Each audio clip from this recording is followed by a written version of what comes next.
नमस्कार। न्यूज़ 8 में मैं कादम्बिनी शर्मा हूं आपके साथ और अहम खबर आ रही है बेंगलुरु से। बेंगलुरु के रामेश्वरम कैफे में हुए धमाके के मामले में बड़ी कार्रवाई हुई है। साजिशकर्ता मुजम्मिल शरीफ गिरफ्तार हो गया है। असल में मुसव्विर हुसैन नाम के एक शख्स ने रामेश्वरम कैफे में बम रखा था, लेकिन हालांकि मुसव्विर हुसैन अभी गिरफ्तार नहीं हुआ है। जिस शख्स ने साजिश में मुख्य भूमिका निभाई थी वो शख्स इस वक्त गिरफ्तार हुआ है। एनआईए ने 18 जगहों पर रेड के बाद ये गिरफ्तारी की है। निहाल किदवई हमारे सहयोगी इस वक्त हमारे साथ जुड़ रहे हैं। निहाल, ये अहम एक सुराग हो सकता है मुख्य जिसने बम रखा था उसको पकड़ने में भी, कि एक साजिशकर्ता अब गिरफ्त में आ गया है। देखिए, जैसे ही इस ब्लास्ट के बाद पुलिस ने फौरन बताया था, जो कर्नाटका की क्राइम ब्रांच है, कि जिसने इस बम ब्लास्ट को अंजाम दिया है उसकी पहचान हो गई है। उसके एक दिन के बाद फिर एनआईए इस मामले में सामने आई और फिर पूरा मामला एनआईए के सुपुर्द कर दिया गया। आधिकारिक तौर पर एनआईए ने 3 तारीख से जांच शुरू की थी, लेकिन आप देखें तो ब्लास्ट के कुछ ही देर बाद एनआईए के अधिकारी वहां पहुंच गए थे। मैं भी वहीं पे था और मैंने खुद भी देखा था वहां पे, और फिर एनएसजी के लोग भी आए थे। तो कुल मिलाकर के जब एनआईए ने जांच शुरू की तो कर्नाटका पुलिस ने भी कहा था कि जो मुख्य आरोपी है उसकी पहचान कर ली गई है और कई सारे सीसीटीवी फुटेज थे। तो अब जो तस्वीर सामने आ रही है, जो एनआईए के प्रेस रिलीज से बिल्कुल साफ हो गया है कि इस धमाके को मुसव्विर हुसैन ने इस धमाके को अंजाम दिया था। उसका साथ दे रहा था अब्दुल मतीन नाम का एक शख्स, जिस पर 3 लाख रुपए का इनाम पहले से ही एनआईए ने घोषित किया हुआ है और 2020 से यह फरार है। ये लोग सभी शिमोगा मॉड्यूल के आतंकी हैं और मुजम्मिल शरीफ, जिसको कि एनआईए ने गिरफ्तार किया है, ये इन लोगों को लॉजिस्टिक देता था। तो कुल मिलाकर के शिमोगा मॉड्यूल का नाम पहले से आ रहा था कि इस पूरे धमाके के जो तार हैं वो शिमोगा मॉड्यूल से जुड़े हुए हैं। और वो इसलिए कि जिस तरह से रामेश्वरम कैफे में ब्लास्ट हुआ और उसमें जो भी जिस तरह के गैजेट्स का इस्तेमाल हुआ था, जो डिवाइसेस उसमें इस्तेमाल किए गए थे और जिस तरह से किए गए थे, वो शिमोगा के तुंगभद्रा नदी के पास तीर्थहल्ली में एक धमाका हुआ करके इन लोगों ने ट्रायल किया था 2019-20 के आसपास, और उसके बाद मैंगलोर में ब्लास्ट हुआ 2022 में, और फिर यहाँ रामेश्वरम क्या कहते हैं बेंगलुरु में जो ब्लास्ट हुआ। इन सब में पूरी तरह से समानता पाई गई और इसी समानता के आधार पर जो पैटर्न इन्वेस्टिगेशन होता है उससे बिल्कुल साफ पता चल रहा था कि शिमोगा मॉड्यूल का इसमें कहीं न कहीं हाथ है। और ये तस्वीर अब एनआईए के प्रेस रिलीज के बाद बिल्कुल साफ हो गई है कि मुसव्विर हुसैन ने ही उस धमाके को अंजाम दिया था और अब्दुल मतीन नाम का उसका एक सहयोगी था। ये दोनों फरार हैं। और अब्दुल मतीन की कैसे पहचान हुई, ये एक बहुत ही दिलचस्प कहानी है कि जब जांचकर्ता ने सीसीटीवी फुटेज खंगाला तो वहां उन्होंने देखा कि मुसव्विर हुसैन ने जो टोपी पहनी थी उस पर नंबर 10 लिखा हुआ था। उस टोपी के बारे में जब इन्वेस्टिगेशन हुआ तो ये इन्वेस्टिगेशन की टीम गई चेन्नई के एक मॉल में जहां वो टोपी बेची गई थी और पता चला कि 500 के आसपास टोपियां बेची गई हैं। फिर जब उस टोपी के बारे में डिटेल तफ्तीश की गई तब अब्दुल मतीन का नाम सामने आया कि अब्दुल मतीन ने वो टोपी खरीदी थी। हालांकि उस वक्त मुसव्विर हुसैन उसके साथ नहीं था। तो टोपी से लिंक जुड़ा और उसके बाद जो आप सीडीआर कॉल डाटा रिकॉर्ड होता है उन सब से जो कुछ पता चला उससे बिल्कुल ये साफ हो गया कि इस धमाके को मुसव्विर हुसैन और अब्दुल मतीन दोनों ने मिल करके अंजाम दिया। मुसव्विर हुसैन ने बॉम्ब ब्लास्ट किया। जाहिर है कि अब्दुल मतीन भी उसके साथ आसपास में कहीं पे होगा। 2022 से लापता है। 3 लाख का इनाम एनआईए ने अब्दुल मतीन पे रखा हुआ है और अब मुजम्मिल शरीफ को पुलिस ने पकड़ा है। तो उम्मीद की जाती है कि बाकी ये दोनों जो है जल्द ही गिरफ्तार हो जाएंगे।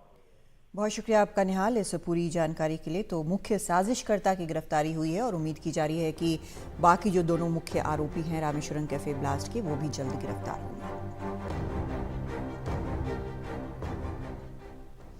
लोकसभा चुनाव को लेकर देश का सियासी पारा चढ़ा हुआ है। इस बीच वरिष्ठ वकील हरीश साल्वे, पिंकी आनंद, मनन मिश्रा समेत 600 से ज्यादा वरिष्ठ वकीलों ने सीजेआई डीवाई चंद्रचूड़ को चिट्ठी लिखी है। इसमें कहा गया है कि न्यायपालिका खतरे में है और इससे राजनीतिक और व्यावसायिक दबाव से बचाना होगा। वकीलों ने चिट्ठी में लिखा कि न्यायिक अखंडता को कमजोर करने की कोशिश की जा रही है। हमें निश्चित करना होगा कि अदालतें लोकतंत्र का स्तंभ बनी रहे। इन सोचे समझे हमलों का उन पर कोई असर न पड़े। ये बेंच फिक्सिंग की थ्योरी भी गढ़ रहे हैं। ये हरकत न सिर्फ हमारी अदालतों का असम्मान बल्कि मानहानि भी है। हमलों से अदालतों को बचाने के लिए सर्वोच्च न्यायालय को मजबूती से खड़ा होना होगा। चुप रहने और कुछ न कहने से करने से इन लोगों को और ज्यादा ताकत मिलेगी। अब इस चिट्ठी को लेकर प्रधानमंत्री मोदी ने कांग्रेस पर निशाना साधा है। प्रधानमंत्री ने ट्वीट कर कहा कि दूसरों को डराना धमकाना कांग्रेस की पुरानी संस्कृति है।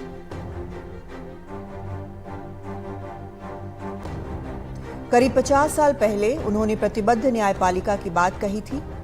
वे बेशर्मी से अपने स्वार्थों के लिए दूसरों से प्रतिबद्धता चाहते हैं, लेकिन राष्ट्र के प्रति किसी भी प्रतिबद्धता से बचते हैं। कोई आश्चर्य नहीं कि 140 करोड़ भारतीय उन्हें अस्वीकार कर रहे हैं।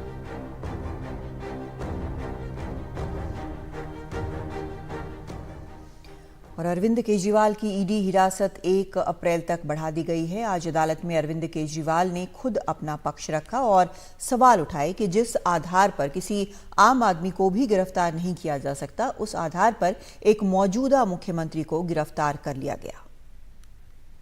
सीएम सर, एलजी सेइंग की सरकार जो है वो जेल से नहीं चलेगी। What would you like to say on this? LG कह रहे सरकार जेल से नहीं चलेगी। ये पॉलिटिकल षड्यंत्र है, जनता इसका जवाब देगी। 6 दिन की ईडी रिमांड के बाद दिल्ली की राउज एवेन्यू कोर्ट में दिल्ली के मुख्यमंत्री अरविंद केजरीवाल को पेश किया गया तो वो पहले से ही खुद अपना पक्ष रखने को तैयार थे। केजरीवाल ने कहा, जिस आधार पर किसी आम आदमी को भी गिरफ्तार नहीं किया जा सकता, उसके आधार पर ईडी ने एक मौजूदा मुख्यमंत्री को गिरफ्तार कर लिया है। केजरीवाल ने लगभग 10 मिनट अदालत में बोलते हुए अदालत से कहा, मनीष सिसोदिया के सचिव रहे सी अरविंद ने केवल इतना कहा कि मुख्यमंत्री के घर पर उनको आबकारी नीति से जुड़ी फाइल दी गई। क्या इतना सा बयान सीएम को गिरफ्तार करने के लिए काफी है? वाईएसआर कांग्रेस के सांसद एम श्रीनिवासलू रेड्डी और उनके बेटे राघव मुंगटा के बयान जब तक मेरे खिलाफ नहीं गए तब तक ईडी ने उनको रिकॉर्ड पर नहीं लिया और बयान पर बयान लेती रही। जैसे ही बयान मेरे खिलाफ हुए, ईडी की जांच पूरी हो गई। आरोपी से गवाह बने राघव मुंगटा के 7 बयान हुए। 6 में उसने मेरा नाम नहीं लिया, लेकिन 7वें में उसने मेरा नाम लिया। ईडी ने बस उसको आधार बना लिया। आरोपी शरद रेड्डी को गिरफ्तार किया गया और उसकी कंपनी से 55 करोड़ रुपए का चंदा बीजेपी को इलेक्टोरल बॉन्ड के रूप में दिया गया। ये वो मनी ट्रेल है जिसमें एक तरफ बीजेपी ने ईडी के जरिए करोड़ों रुपए की वसूली की और दूसरी तरफ आम आदमी पार्टी को बदनाम और खत्म करने की साजिश की। शरद चंद्र रेड्डी की कंपनी औरोबिंदो फार्मा और उसकी सब्सिडरी जिन्होंने 55 करोड़ रुपए के इलेक्टोरल बॉन्ड खरीद के भारतीय जनता पार्टी को दिए, क्या कोर्ट इसकी मॉनिटरिंग करेगा कि ईडी 55 करोड़ रुपए की जांच करे? मैं पूरी दिल्ली, पूरा हिंदुस्तान और मैं कह सकता हूं दुनिया के अलग अलग देशों की सरकारें देख रही है कि एक सिटिंग चीफ मिनिस्टर ने अदालत में सबके सामने सबूत दिए, क्या अदालत उसकी जांच के आदेश देगी?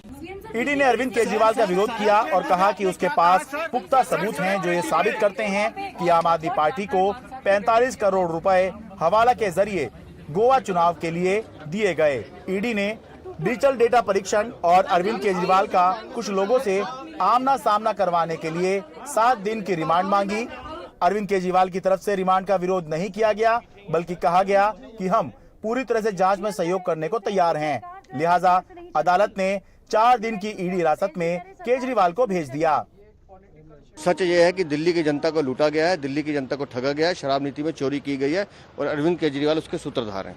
देखिए, जांच एजेंसी काम कर रही है ना जी, उस पर मुझे लगता है कि जांच एजेंसी को अपना काम करने देना चाहिए। चीजें न्यायालय के समक्ष आएंगी तो सब सामने आएगा। मुझे सिर्फ एक ही बात लगती है कि शराब नीति में घोटाला हुआ है, चोर पकड़े जा रहे हैं, सच सबके सामने आ रहा है। इस हिरासत के बाद संभव है कि प्रवर्तन निदेशालय और हिरासत ना मांगे, लेकिन न्यायिक हिरासत में जाने से पहले सीबीआई केजरीवाल की रिमांड मांग सकती है। अरविंद केजरीवाल अगर अपनी बात केवल लिखकर अदालत में दे देते तो इसके केवल कानूनी मायने होते, लेकिन अरविंद केजरीवाल ने लगभग 10 मिनट तक खड़े होकर अपनी बात कही है, जिसके कानूनी मायने तो हैं ही, साथ साथ राजनीतिक मायने भी हैं, न सिर्फ अरविंद केजरीवाल के लिए बल्कि उनकी पार्टी के लिए भी और उनकी सरकार के लिए भी। दिल्ली से मैं शरद शर्मा, एनडीटीवी इंडिया। भारत की आपत्ति के बावजूद अमेरिका अरविंद केजरीवाल की गिरफ्तारी पर टिप्पणी से बाज नहीं आ रहा। अमेरिकी विदेश विभाग के प्रवक्ता मैथ्यू मिलर के बयान के बाद भारतीय विदेश मंत्रालय ने अमेरिका को कड़ा जवाब दिया। विदेश मंत्रालय के प्रवक्ता ने कहा कि अमेरिका की प्रतिक्रिया अवांछित और अस्वीकार्य है। भारत में न्याय प्रणाली स्वतंत्र है, किसी भी तरह से संप्रभुता में दखलंदाजी स्वीकार्य नहीं। भारत को अपने लोकतांत्रिक संस्थानों पर गर्व है। हम बाहरी दखल रोकने के लिए प्रतिबद्ध हैं।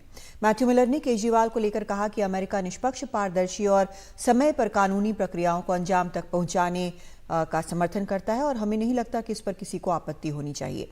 मैथ्यू मिलर ने कांग्रेस के आरोपों पर भी टिप्पणी की। उन्होंने कहा कि हम कांग्रेस पार्टी के आरोपों से भी अवगत हैं कि आयकर विभाग ने उनके कुछ बैंक खातों को फ्रीज कर दिया है, जिससे कि आगामी चुनावों में प्रचार करना उनके लिए चुनौतीपूर्ण हो गया है। हम हर मुद्दे के लिए निष्पक्ष, पारदर्शी और समय पर कानूनी प्रक्रियाओं को प्रोत्साहित करते हैं। ये उनका दूसरी बार दिया हुआ बयान था लगातार। As you know that we've already, yesterday India had lodged its strong objection and protest with the senior official from the US Embassy with regard to the comments made by the US State Department. The recent remarks by the State Department are unwarranted.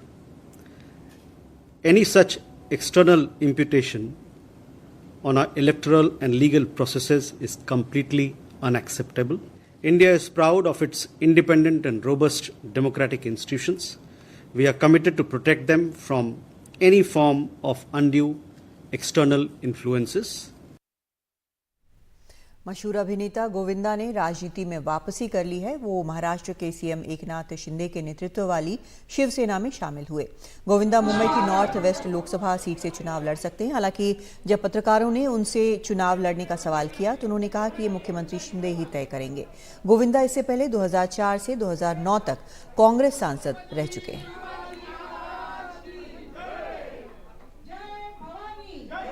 Govinda से बात की हमारे सहयोगी सुनील सिंह ने। अभिनेता गोविंदा जी हमारे साथ हैं, जिन्होंने शिवसेना में शामिल हुए हैं अभी।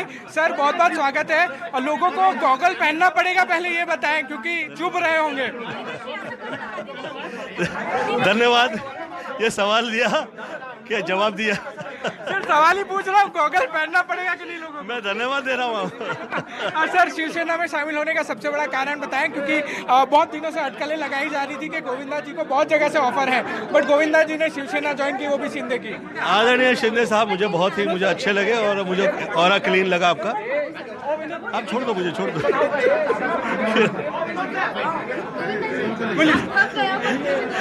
मुझे ऑरा बहुत क्लीन लगा और मुझे अच्छी नेचर लगी तो जुड़ गया। और सर, आखिरी सवाल, जिम्मेदारी तो आएगी क्योंकि गोविंदा जहाँ होते हैं जिम्मेदारी खुद ब खुद आ जाती है। अगर शिंदे साहब की जितनी तारीफ आपने की है, शिंदे साहब को मान सम्मान दिया है, उस हिसाब से भरोसा करके अगर टिकट दिया जाता है तो गोविंदा जी क्या करेंगे? आप मुझे सवाल नहीं पूछ रहे, मुझे जिम्मेदारी से भयभीत कराने की कोशिश कर रहे हैं। शुक्रिया। गोविंदा जी हमारे साथ थे, जिन्होंने शिवसेना ज्वाइन किया है और उसके बाद उनका कहना है कि जो मौका उनको मिला है उससे वो खुश हैं और अब अपने राजनीति जीवन में आगे बढ़ना चाहते हैं। कैमरामैन अमित पवार के साथ पारस दामा, एनडीटीवी इंडिया, मुंबई। तो हमारे सहयोगी पारस बात कर रहे थे गोविंदा से। और अब बात करते हैं लोकसभा चुनाव की जो तैयारियां लगातार चल रही हैं, कांग्रेस भी कर रही है। अब कांग्रेस 6 अप्रैल को जयपुर में बड़ी रैली करने जा रही है। इस रैली में कांग्रेस अध्यक्ष खड़गे, सोनिया गांधी और राहुल गांधी समेत कांग्रेस के तमाम बड़े नेता शामिल होंगे। इसी रैली में लोकसभा चुनाव के लिए कांग्रेस का घोषणा पत्र भी जारी किया जाएगा। 200 करोड़ जब इनकम टैक्स की जो एक्ट है साफ कहता है कि ज्यादा से ज्यादा 10,000 रुपए का फाइन लगेगा। तो ये है।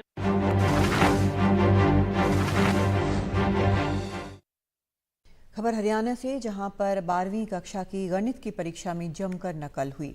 पिलाना गांव में नकल का एक वीडियो भी सामने आया है। आरोप है कि यहां तैनात पुलिसकर्मी खुद ही छात्रों को पर्ची देकर नकल करा रहे थे।